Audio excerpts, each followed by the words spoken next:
what's worse than a system that is ineffective and incompetent to solve the problems that affect the people it is intended to serve? A system that is stuck in a perpetual state of intent, where words and actions are worlds apart, and human life is sacrificed, while policies are perpetually put in place. Mental illness poses challenges for our healthcare system, for the police, and the community as well. For generations, all policymakers have done is use words like policy, procedure, and protocol with little to no action.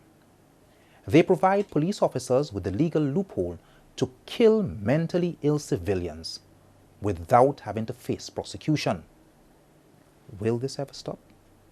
Can the Minister of Health, the Minister of National Security, and the Police Commissioner ever implement measures which serve and protect? Tonight, Untold Stories delivers part 3 of a sordid documentary on the state of St Lucia's mental health care system. Bedlam in the Cerebral Cortex, part 3.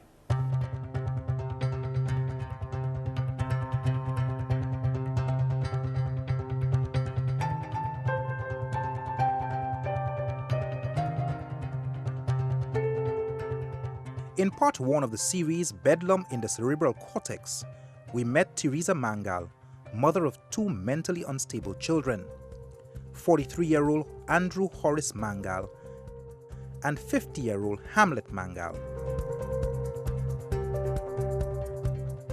Other Mangal family members cried openly at their helpless predicament when visiting their loved ones at the asylum.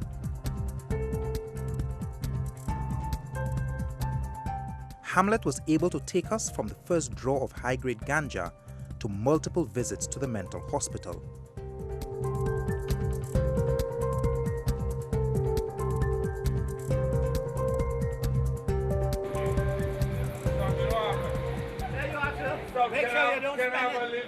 Make sure you don't spend it in one place. Okay, sir. Thank you very much. Jesus will bless you. A life of begging in order to survive, and his visions for a brighter tomorrow.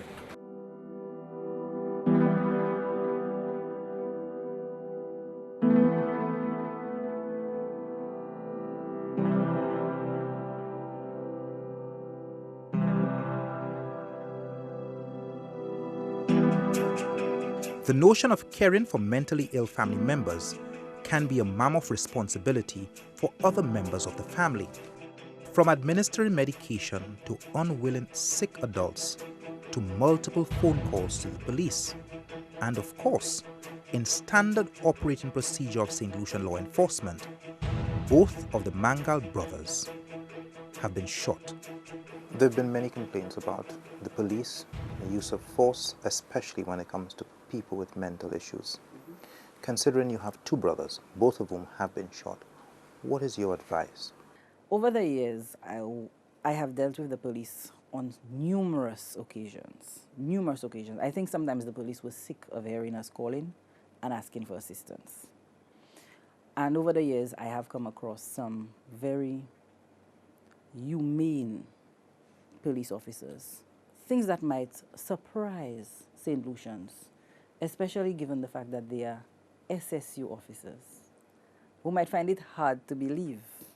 But I recall a particular occasion when we called for assistance that I was so angry and I was so frustrated that I asked the police, why aren't you shooting him? Why aren't you shooting him to stop him from running away? Okay, can you believe that? You understand? That is the extent of the frustration and how you feel having to deal with it day in, day out. Would I say that again? I don't think so. Definitely not. But I recall this particular officer. While I was angry and anxious and I needed him out and we needed to get him to the asylum, he was calm. And he pulled me aside and he said to me, Miss Mangal, it's not his fault. You quarreling, he doesn't know what he's doing. You know? And that came from an SSU officer. Smart. There's another one, Small. Small probably gets tired of us calling him to ask him to assist us. and he just tries to get the guys to go with him, and they go and they get him.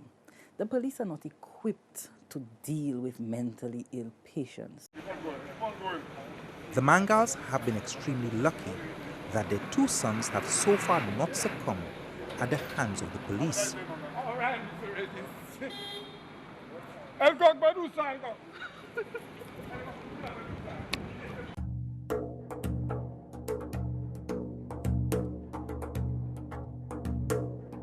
But there are many other families who were not so lucky.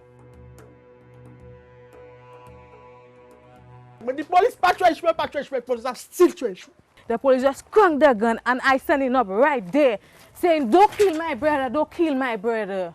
And the police just fired the gun. I tell the police officer, you all didn't have to kill him like that. I'm going to tell the law how I see you all kill Kevin.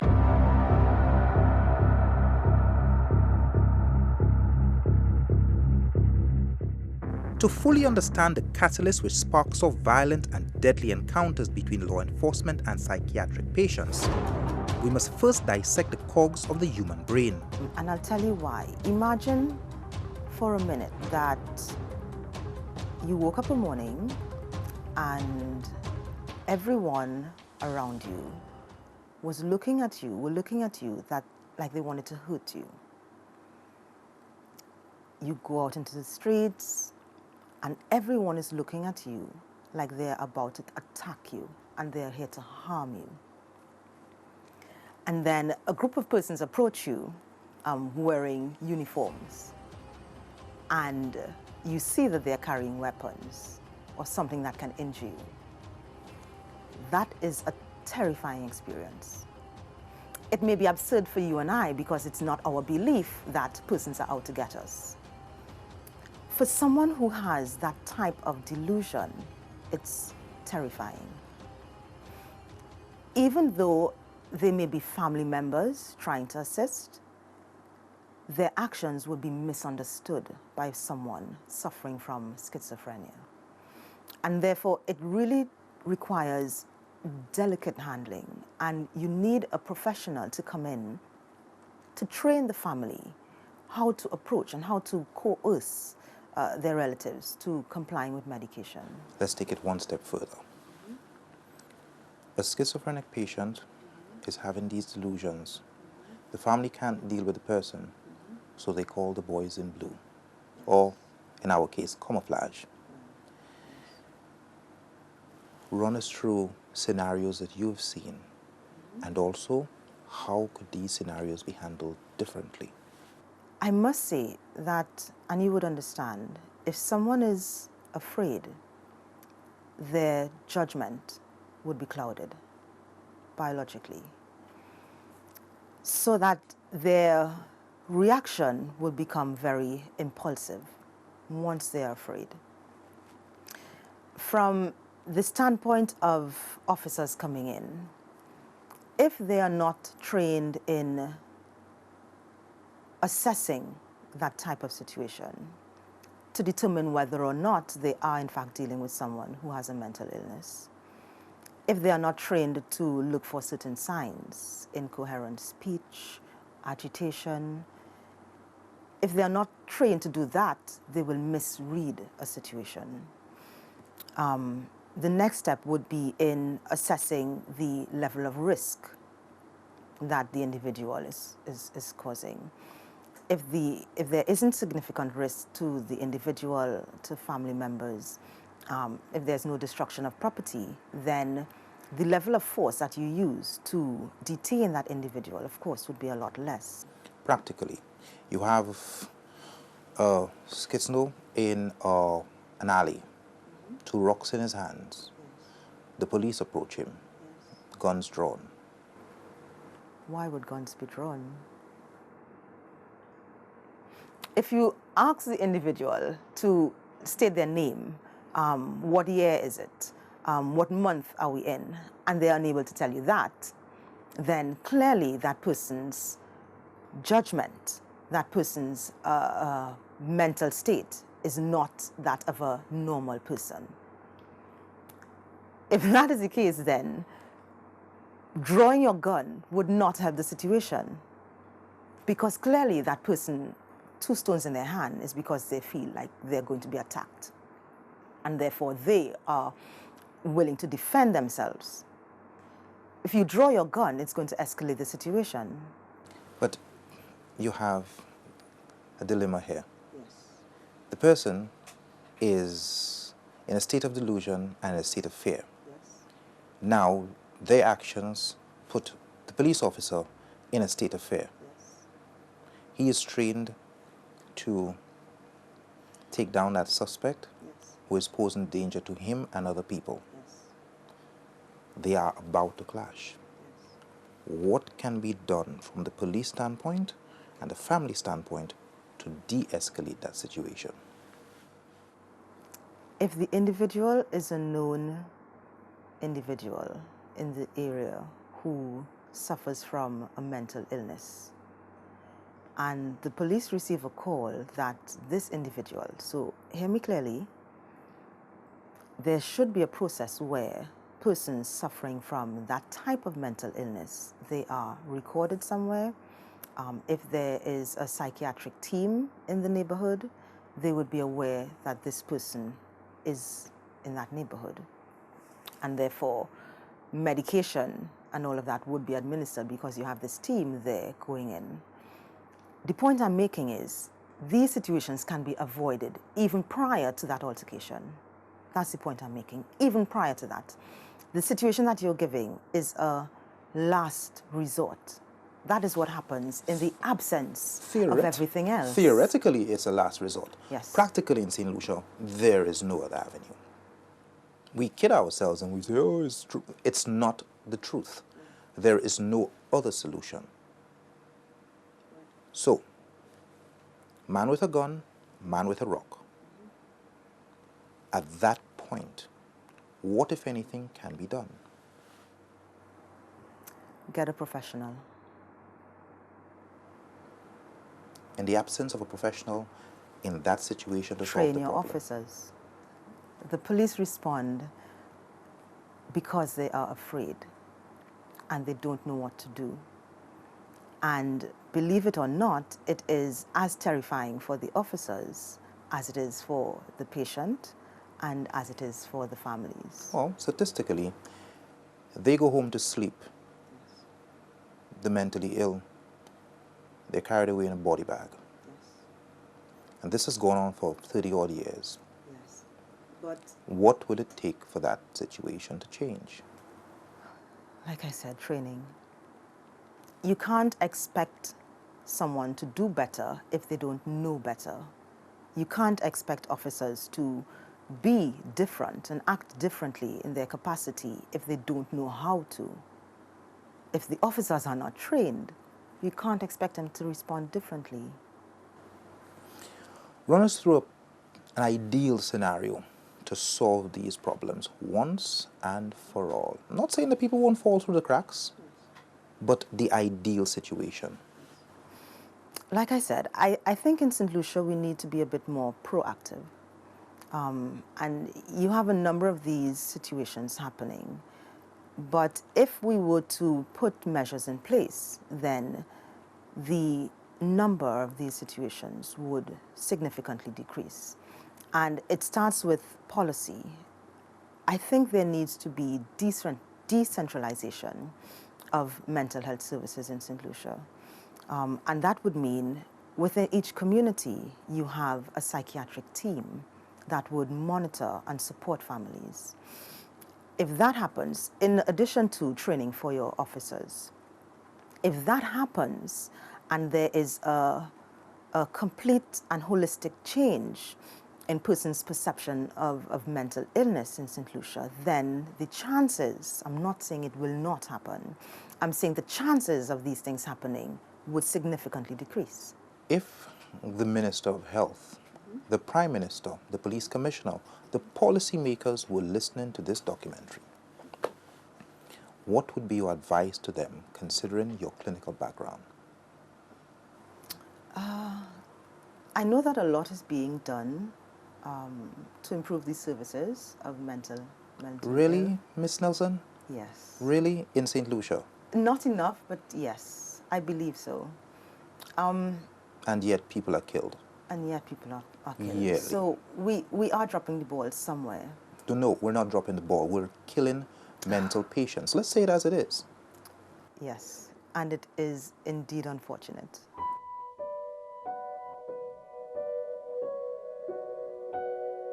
October is designated as Mental Awareness Month. Several events were hosted in various communities to bring awareness to issues of mental health. One such activity was a town hall meeting with a cadre of mental health professionals. Naturally, I was in attendance to ask the panelists some mundane questions. How long have you done this job in St. Lucia? Well, I've been working in St. Lucia from 1998 in mental health. How many people, from your recollection, have been killed, mentally ill people, by the police from 1998 to 2015? Well, I do not have the statistics right now. Would it surprise you but to know? I know quite a bit have been killed. Quite a bit? Yeah. Would it surprise you to know that on average, 3 to 4 people are killed per year, mentally ill people, by the police? If I would be surprised to know? That is possible. What would it take for this to stop? As we always say, it's education also. As we always say, every time this question is asked, we start up with the same repeated lines, as we always say. So we're going to put policies in place, procedures, legislation. We're not going to use the pilot project that was used in Sufre a couple years ago. We're going to say the same words that we've said, and next year we're going to have 3 dead mental patients. Under your watch. What would it take for this to stop? That was the question. All right. Can we answer the question? Please. Okay. I don't know if we can tell you what it will take for a police officer not to shoot a mentally ill person, because if I am to deduce from the question, a police officer would have to know that the individual is mentally ill so that he does not shoot or fatally kill that individual.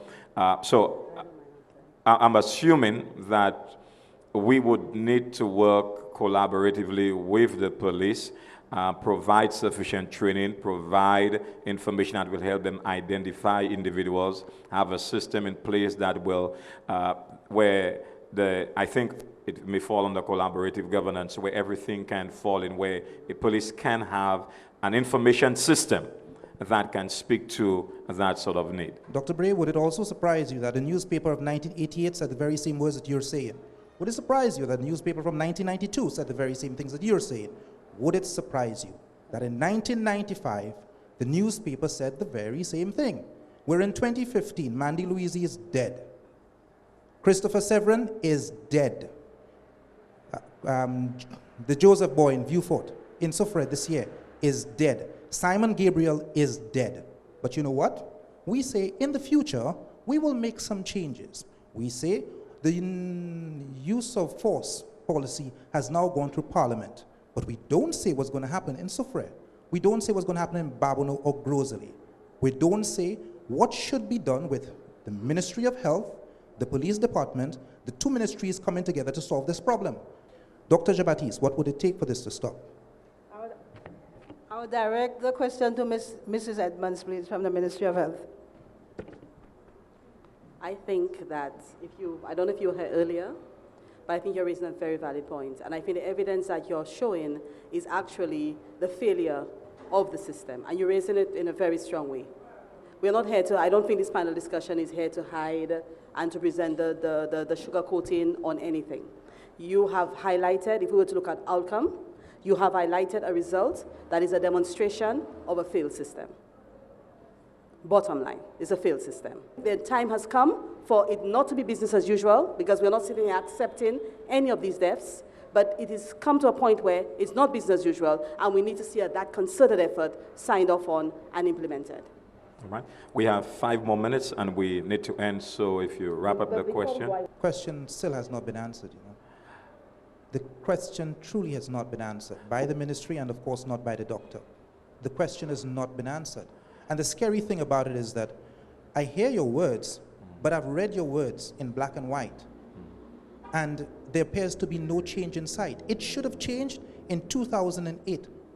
We are also here to address, as many other persons in this room have done. They have provided what they think could be some of the solutions that have been documented. What say you with the issue that you've raised? What would you like to see happen? The pilot project that fell through, for lack of a better expression, the cracks, to be re-implemented for starters. Yes. The proper use of the use of force policy, a database of the mentally ill in the various communities, especially Stufre, with the police, better training, not just for the 30 odd officers that you'll choose every year who never go out on these calls, but by the training for the new recruits, revised courses for the men on the ground who have to deal with it on a daily basis. And it's not the guys writing notes at the desk. Most times when these situations come up, you all send the SSU. So how about some training for them? Thank you. Be smooth on them, boy. When we return, a cutlass-wielding lunatic is in the city. What happens next? And later, if the relatives cannot deal with the them, top cop speaks. What else do you think that we can do? Where most people see a window, we see a vision. We see the hours of development and testing, from the precision of craftsmen, quality of components, CNC processing to form immaculate all-glass products, the dedication of people who stand behind a product built to last a lifetime. And who knows, maybe after today, every time you look through one, you'll remember everything that went into it. St. Lu means windows, doors and all-glass products and customization of modular products to suit your needs. Precision, quality, safety. They're your windows and your world. Call us today at 454-6538.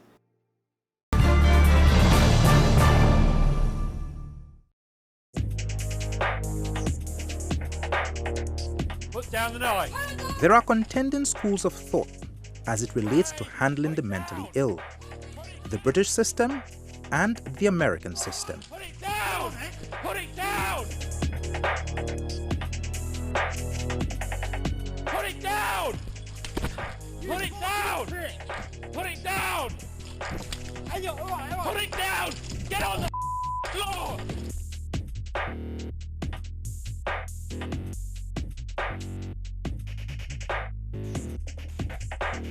Drop the knife! Drop the knife! Up until a few years ago, officers of the Royal St Lucia Police Force were trained using US standard operating procedure. Is there any task force to deal with mentally ill people? At present, no. Most times what you would see is that the police are responsible for the fatal shooting or the fatal killing of a mentally ill person. So coming out over the years, these have been our greatest challenges. Be smooth on them, boy. I'm gonna come that way.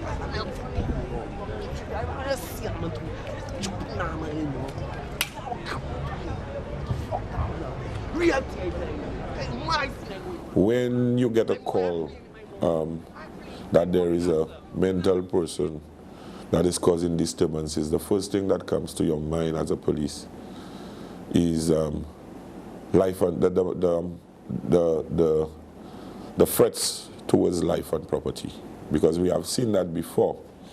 And when we react towards these situations, the first thing that is in police officers' minds is how violent that person can be.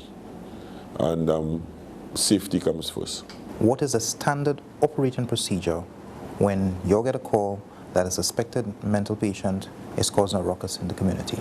Well, in terms of standard operating procedure to respond to mentally ill calls, I don't think that we have. This is non-existent. In 30 years in the force, have you ever known of one police officer being found guilty, whether criminally or civilly, for injuring or killing a mental patient? Well, that I cannot recall. That I can't recall. Well,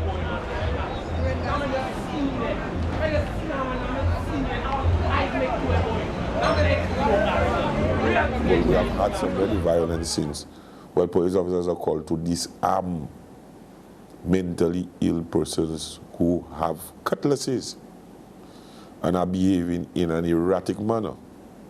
So responding to these scenes means that if and when instructions are given, because sometimes of the nature of the mental capacity or the mind of that person, to process what is said to them, and the absence of the normal processing, it is very difficult to subdue those persons with mere instructions. Commissioner, schizophrenia, perfect example.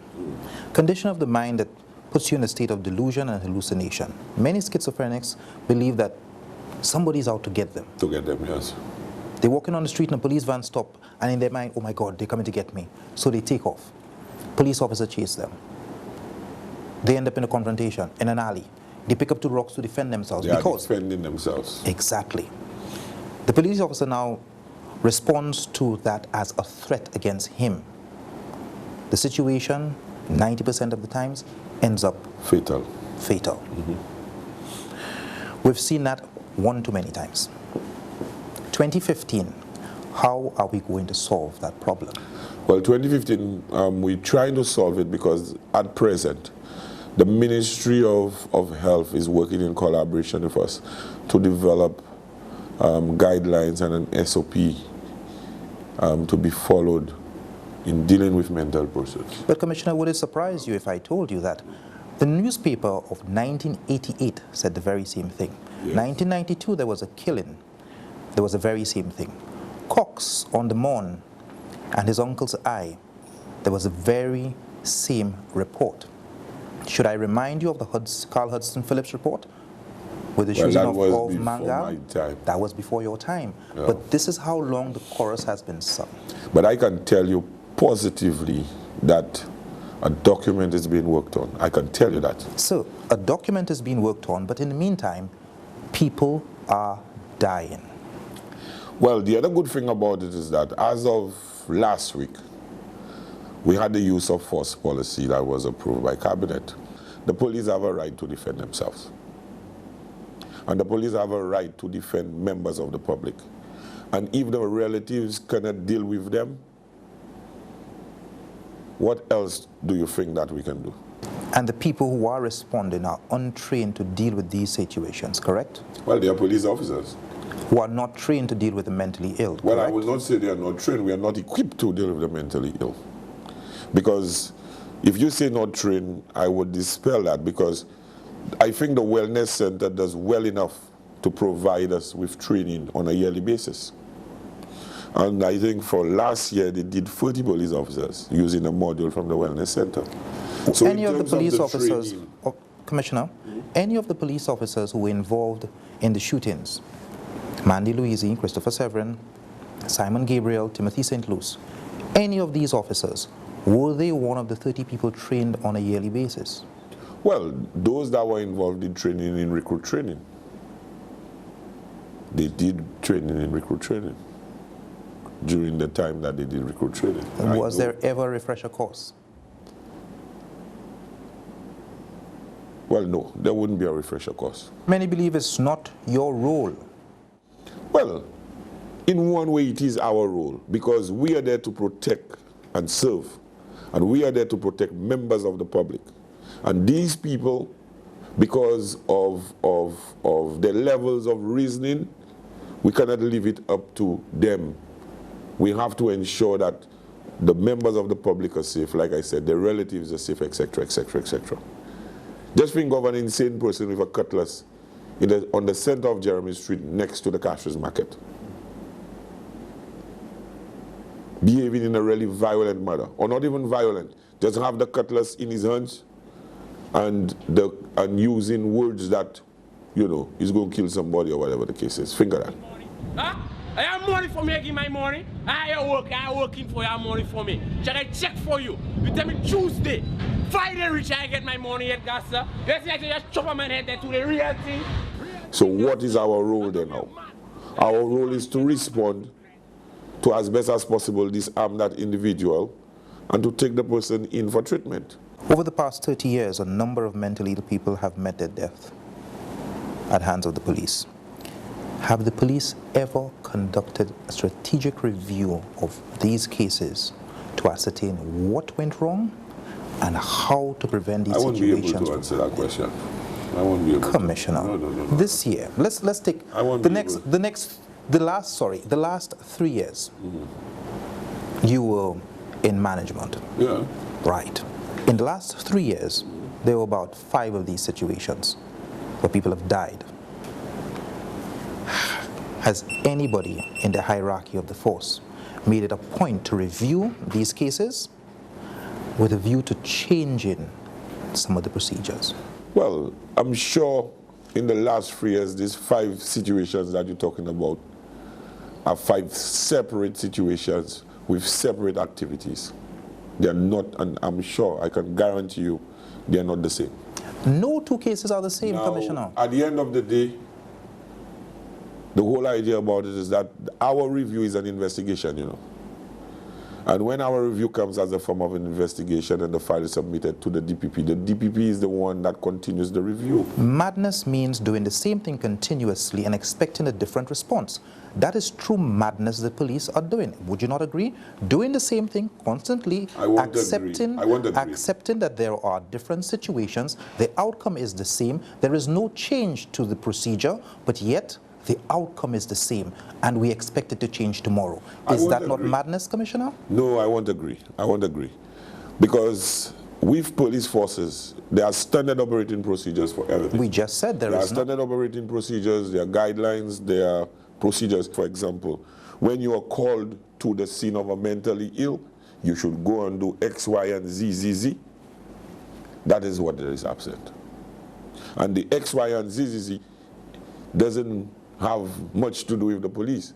The X, Y, and Z is that we should be able to be in a position to get the persons and them who are adequately qualified to deal with these people. When we respond because of the safety of the public, the safety of families, etc. But when these people help us respond, they respond and they take the person into consideration. To the policymakers, the Ministry of Justice, the Ministry of Health, and the people responsible to allocate resources to your department to ensure that these situations do not happen again and again and again. What would you like to say directly to them? Well, I cannot assure you that in the response, police response to a mentally ill person, that there may not be a fatality. You understand? I cannot assure you that. Because of the fact, like I said before, different reaction calls for different actions. You come in, the man has a cutlass running behind everybody. What is the preferred choice? Let him run behind everybody and try to fire, bring back at him, or have what these tranquilizers try to. You miss him, you hit another person.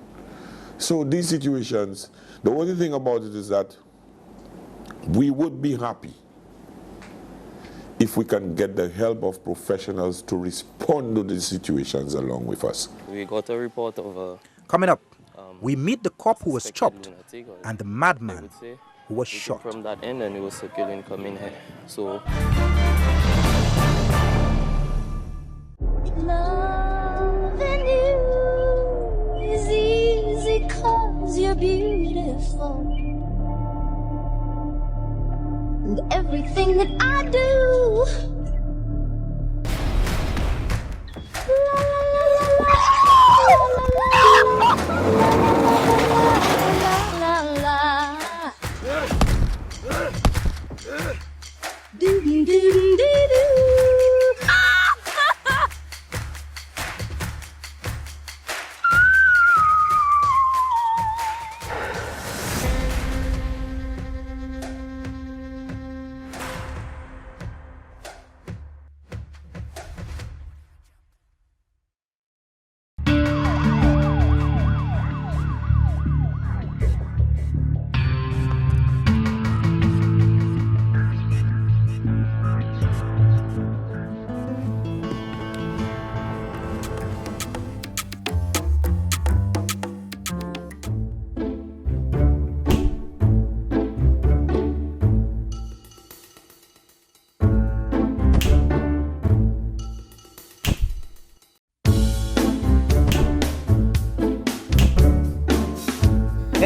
Stop it. That's what I'm here for. For over 138 years, we've had your back. From home contents to medical, auto to business continuity. GTM Insurance. Sound, solid, and reliable. Where most people see a window, we see a vision. We see the hours of development and testing, from the precision of craftsmen, quality of components, CNC processing to form immaculate all-glass products, the dedication of people who stand behind a product built to last a lifetime. And who knows, maybe after today, every time you look through one, you'll remember everything that went into it. St. Lu means windows, doors and all-glass products and customization of modular products to suit your needs. Precision, quality, safety. They're your windows and your world. Call us today at 454-6538.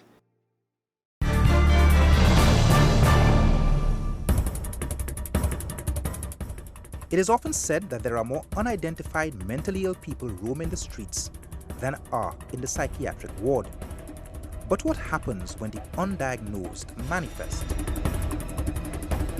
I visited the quiet community of Ancillary to find out. Gary, my name is Dale Elliott. I'm working on that story with you and the police, the shooting. So, on that day, what really happened? On that day, I was sitting there. I was sitting with the cutlass in my hands, and the police pulled up in front of me there.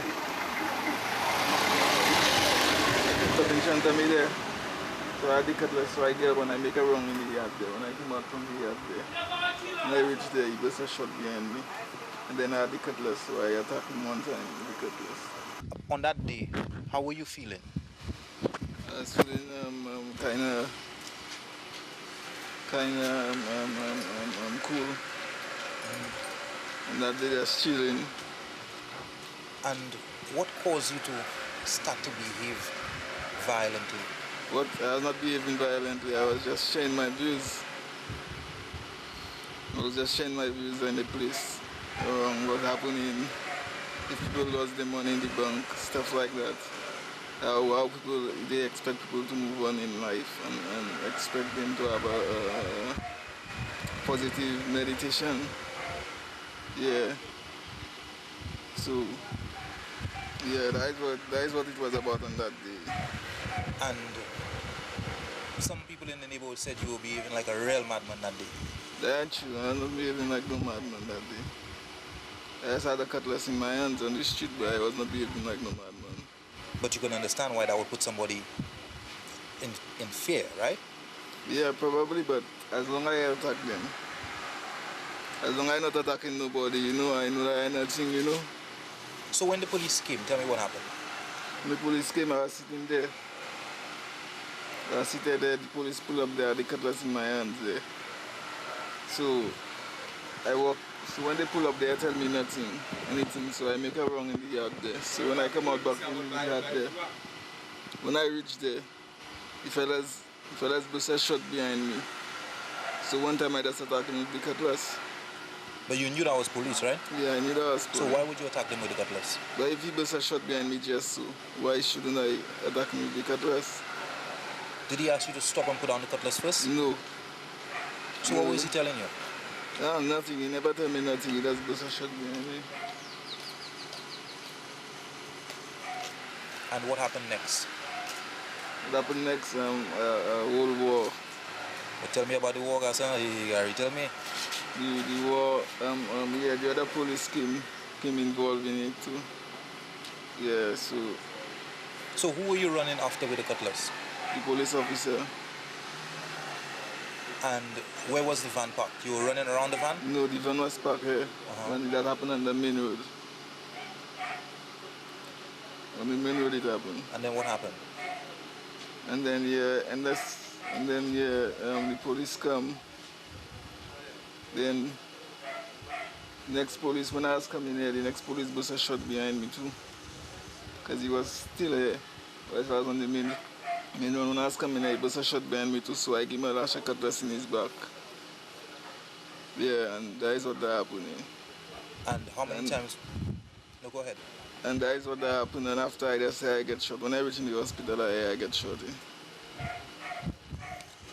Have you ever been violent before? Yeah. Tell me about the time before.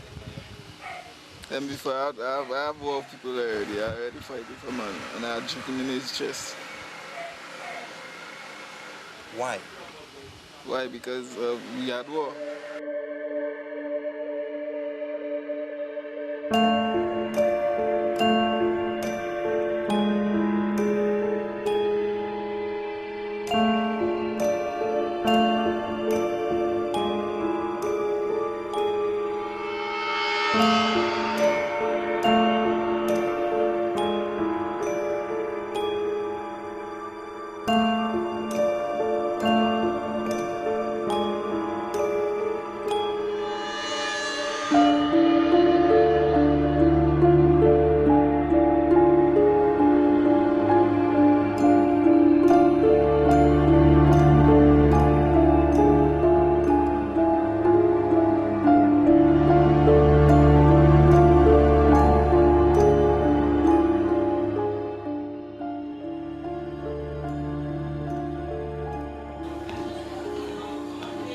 When did your first notice him?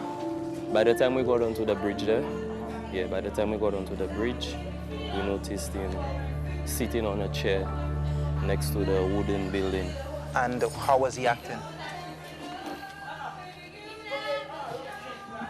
At the time, he appeared to be calm, but the first thing I noticed, he had a cutlass in his hand. Yes, he was holding on to a cutlass, still seated. Okay. Yes. What happened next? Okay, we drove up towards him, and the vehicle was pulled up around here. Stopped about here. The other officer disembarked the vehicle. I did the same. We approached the individual. We identified ourselves as police officers. We were in plainclothes at the time. When we got there, he stood up. We tried to ascertain what was wrong and told him that we wanted to talk to him, and then he said he does not want to talk because they stole his money in the bank. What were your first words to him? My first words to him was, I said, no, but, you know, the police are here. We would like to talk to you. Could you put down the cutlass and let's have a talk so we could find out what is wrong? He said they stole his money in the bank. He got off the chair and he proceeded to the back of that building. We now pursued him. We went in to the back. At that point, did you all have guns drawn? My weapon was not drawn, but my colleague had a short gauge, a 12-gauge shotgun, which contained the rubber bullets in it. When we got to about here, I lost sight of him. And then my colleague told me, well, what he's going to do, he's going to fall back to get back onto the main road where we were. So he told me, well, if I'm continuing to follow him, be careful, because the guy has a cutlass. I'm not sure what he can do. By the time I got up to here, I could have heard, Gary, drop the cutlass, drop the cutlass, drop the cutlass. Then at that time, I heard shots being discharged. So that indicated to me that my colleague had discharged the rubber bullets, because that was the first set of ammunition that was in the shotgun. The cutlass in his hand, taking some strikes, you know, at the officer. When I saw that, I immediately called out to him. I told him to stop. I think his attention was drawn to me. When he saw me and I saw him with the cutlass, I discharged 2 rounds of ammunition. But like I said, it happened so fast that the time I saw him taking the strikes of the cutlass, calling out to him, when I realized that my colleague's life is in immediate danger, I discharged 2 rounds of ammunition in his direction in an attempt to stop him. It looked like that didn't work, and then he proceeded towards me holding onto the cutlass. When I saw that, I now decided to run for cover. So when I turned back to run, he then gave me a blow with the cutlass. I'm a bit shaken up, a bit frightened. I'm seeing my colleague is in danger, but I'm at this distance to where he is. He's still pursuing the officer.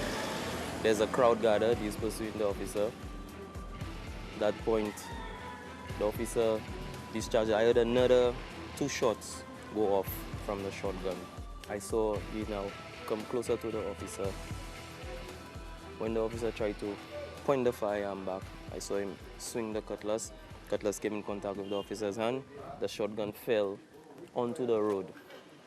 The officer now fled. Yes. By the library? Yes, by the library. Okay. The officer, having lost the firearm, he got up, he fled the scene. Then what he did now, he picked up the firearm, and he still, yes, he picked up the firearm. He literally had the shotgun in his possession. He picked it up. He had Was it loaded at the time? No, I don't think so. I'm looking at him. I'm assessing the situation. I'm saying, what do I do? At that point, he has the cutlass and a shotgun in his hand. And I'm there, and I'm looking at him. So I call out to him. I said, Gary, put down the objects you are holding on to. Like he advanced. I'm seeing like he's trying to advance. At this point, I'm telling myself, I don't know. Because at that time, I'm not sure whether or not the weapon is still loaded. But based on what I understood, when we left the station, I just had to rely on, my intuition based on how I heard the shots coming. But for me, I was not sure if the weapon was still loaded or if it was unloaded. So when I looked at him, he's looking at me. I'm seeing he's advancing. At that point, I went for my firearm. I discharged a round in his direction. I saw him still standing. He has the cutlass, he has the gun, holding on to the shotgun. I continued discharging the firearm in his direction. Eventually, he fell down to the ground somewhere around here. I immediately rushed up towards him. I went on to him, tried to hold him by his hand, tried to restrain him in a way. Officer, how could this have been avoided?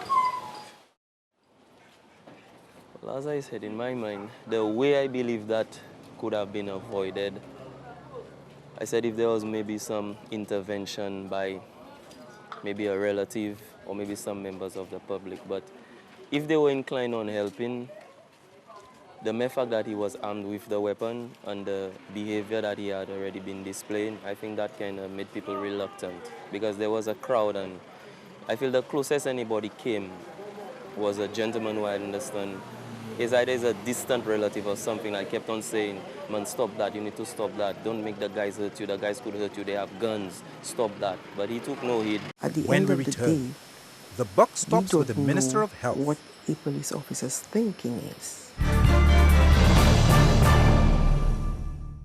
Loving you is easy 'cause you're beautiful. And everything that I do,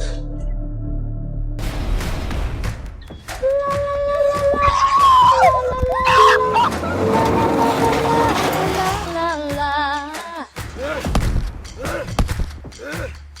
Do do do do do.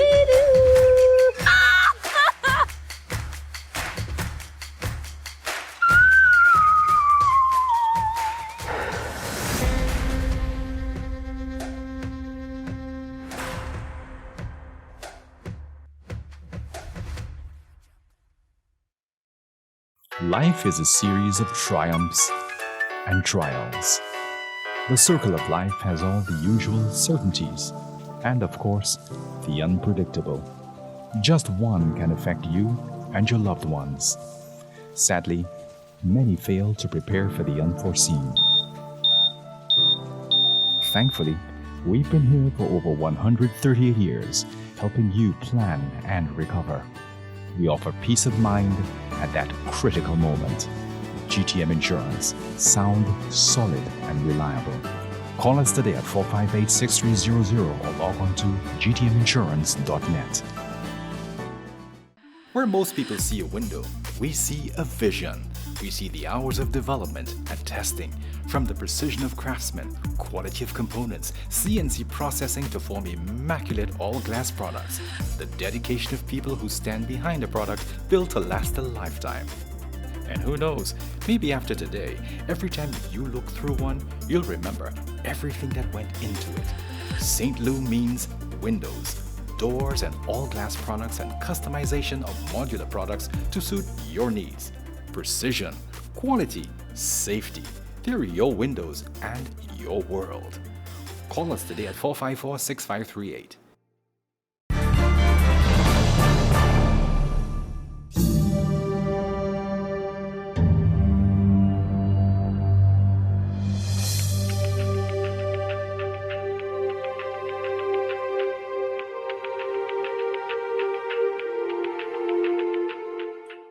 Minister, before you assumed office, had you ever heard of stories of the police killing mentally ill people while in the process of trying to take them in for medication? I think possibly, yes. Since you've been in office, have you heard stories of the police killing mentally ill people while trying to bring them in for treatment? I cannot speak to while trying to bring them in for treatment. I can speak to they're being shot by the police. And how does that make you feel when you hear that news report?